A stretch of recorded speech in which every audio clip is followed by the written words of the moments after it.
In our modern world, nudity is often seen as taboo or strictly private. But in ancient Egypt, the rules were far more complex. Walk through a recreation of an ancient Egyptian village, and you'd see a surprising amount of skin.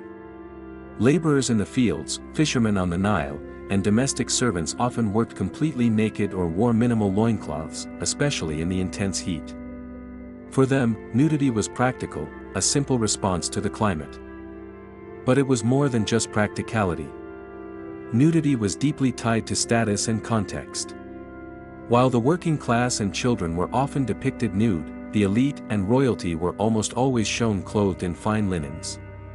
This created a visual language. Clothing signaled power and social standing. Yet, there was a fascinating paradox. When it came to divinity and fertility, nudity came back into focus. Goddesses like Isis were sometimes shown with bare breasts, and the god of fertility, Min, was famously depicted with an erect phallus. Nudity, in this context, wasn't shameful, it was a powerful symbol of life, birth, and creation. It was a fluid concept, shifting from practical to profane to profoundly sacred, all depending on who was wearing or not wearing the clothes. If you thought explicit comics were a modern invention, think again. Housed in the Egyptian Museum in Turin, Italy, is a papyrus scroll so scandalous it was hidden from public view for decades. Known as the Turin erotic papyrus, this document is essentially ancient Egypt's version of the Kama Sutra, but with a satirical twist. Created around 1150 BC, this remarkable scroll doesn't just depict couples in various, often acrobatic, sexual positions.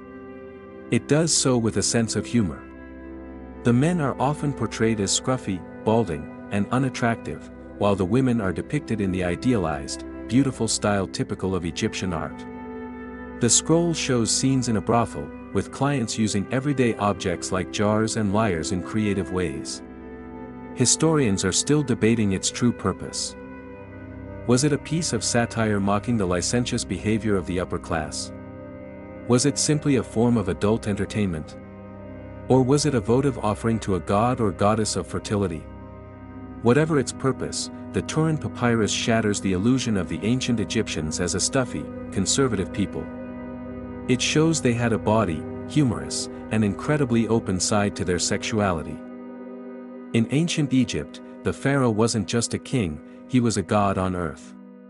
His health and vitality were directly linked to the health and vitality of the entire nation. This was especially true for his virility. The pharaoh's ability to produce an heir was paramount, but his sexual potency symbolized something much larger, the fertility of the land itself.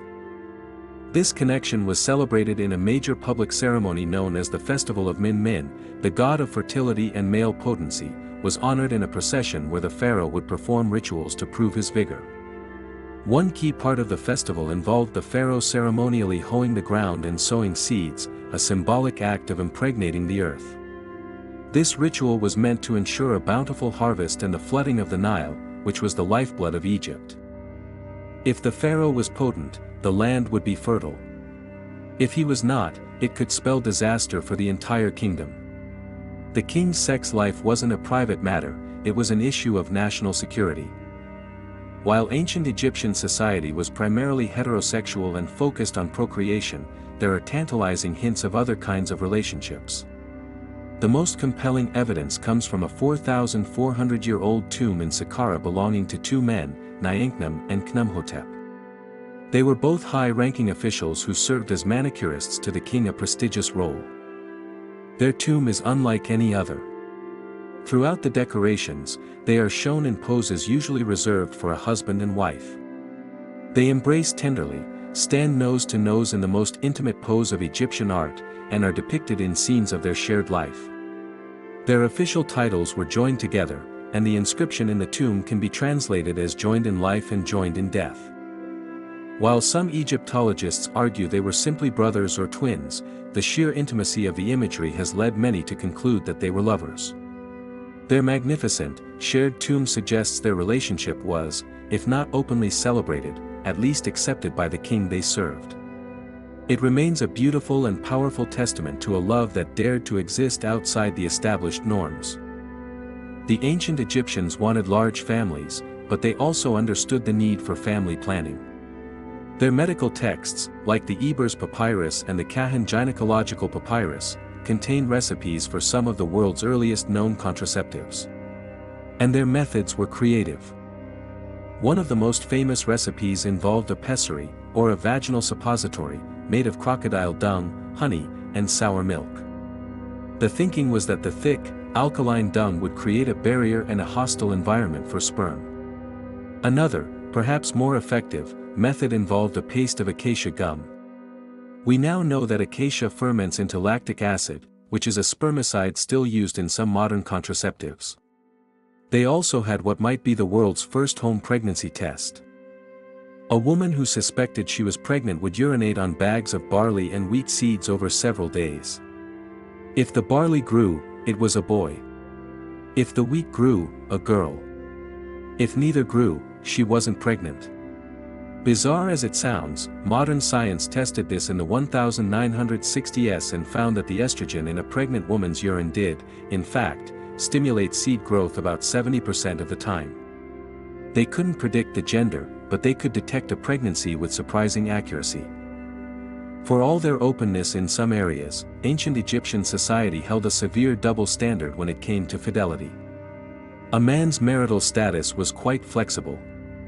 He could have one primary wife, but he was also free to take on concubines or have relations with female servants or prostitutes without any serious social or legal consequences. For a married woman, however, the rules were absolute. Female adultery was considered a heinous crime, a grave threat to the social order and the purity of the family bloodline. The punishment was brutal. According to some texts, a woman found guilty could be sentenced to death by burning, stoning, or even being fed to a crocodile. Her lover would also be punished, often severely. This strictness was rooted in the importance of inheritance. A man needed to be absolutely certain that his wife's children were his biological heirs. A woman's fidelity wasn't just a matter of personal morality, it was the foundation of property, status, and legacy. While adultery was a capital crime for common women, the royal family played by an entirely different, and to us, shocking, set of rules. Brother-sister marriage was not only permitted but often encouraged for the pharaoh. Why? They were simply following divine precedent. In their creation myths, the gods themselves intermarried. Osiris married his sister Isis, and Seth married his sister Nephthys. For the pharaoh, who was a living god, marrying his sister was a way to emulate the gods and maintain the purity of the sacred royal bloodline. This practice had devastating consequences. The most famous example is King Tutankhamun. His father, Akhenaten, married his own sister to produce Tut. In turn, Tutankhamun married his half-sister, Enkhesinemen. Generations of inbreeding left him with a host of genetic defects, including a clubfoot, a cleft palate, and bone disease, which likely contributed to his early death. The divine right to incest came at a terrible biological price. Prostitution was a visible and accepted part of ancient Egyptian society. It wasn't hidden in the shadows but was viewed as a legitimate, if low-status, profession. There is no evidence of the sacred prostitutes that existed in some other ancient cultures, instead, these were secular workers.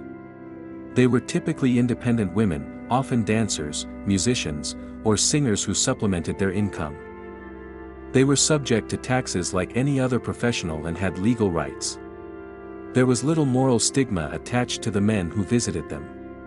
It was seen as a simple transaction to satisfy a natural urge, especially for unmarried men or those whose wives were pregnant or nursing.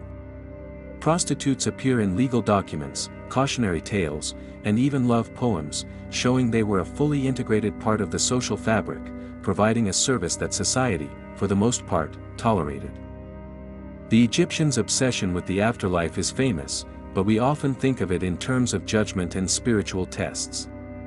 In reality, they envisioned the afterlife, or the field of reeds, as a perfect, idealized version of their life on earth. And that included pleasure. They believed that all earthly joys, including food, drink, and sex, would continue after death. tombs were filled with reserve heads and statues to house the soul, magical spells from the Book of the Dead, and models of breweries and bakeries. But they also included spells to ensure male potency in the next life. Some tomb decorations depict the deceased husband and wife in intimate embraces, ready to continue their relationship for eternity. The goal wasn't just to exist in the afterlife, it was to enjoy it in every sense of the word. For the ancient Egyptians, eternal life would have been incomplete without eternal pleasure. If you really want to understand the Egyptian attitude towards sex, you just have to look at their gods. Their myths were not G-rated fables. They were filled with lust, jealousy, adultery, and bizarre sexual acts that reflected the full spectrum of human and divine experience. The core myth of Osiris involves his brother Seth murdering him and dismembering his body. His devoted wife and sister, Isis, reassembles him but cannot find his phallus, which was eaten by a fish. Undeterred, she magically fashions a new one and has intercourse with his resurrected body to conceive their son, Horus. It's a story of necrophilia, magic, and devotion all rolled into one. Other tales are just as wild. The goddess Hathor, a deity of love, beauty, and music, was also the goddess of drunkenness and wild partying. In one story, she flashes the supreme god Ra to cheer him up. The Egyptian gods weren't distant, moralizing figures. They were passionate, flawed, and highly sexual beings, giving humans divine permission to embrace their own desires. From practical nudity to magical contraception, from royal incest to afterlife erections, the world of ancient Egyptian sexuality is infinitely more complex, strange, and fascinating than the stone-faced pharaohs in museums suggest. They were a people who understood that desire was a fundamental force of nature, as powerful as the flooding of the Nile and as sacred as the rising sun. They embraced it, legislated it, satirized it, and sought to carry it with them into eternity. Their secrets, once buried for millennia, reveal not a stiff and silent civilization, but one that was vibrantly, messily, and profoundly human. What do you think is the most shocking secret from ancient Egypt? Let me know in the comments below. And if you enjoyed uncovering the hidden history of the pharaohs, don't forget to hit that like button, subscribe for more deep dives into the past, and share this video with anyone who thinks history is boring. Thanks for watching.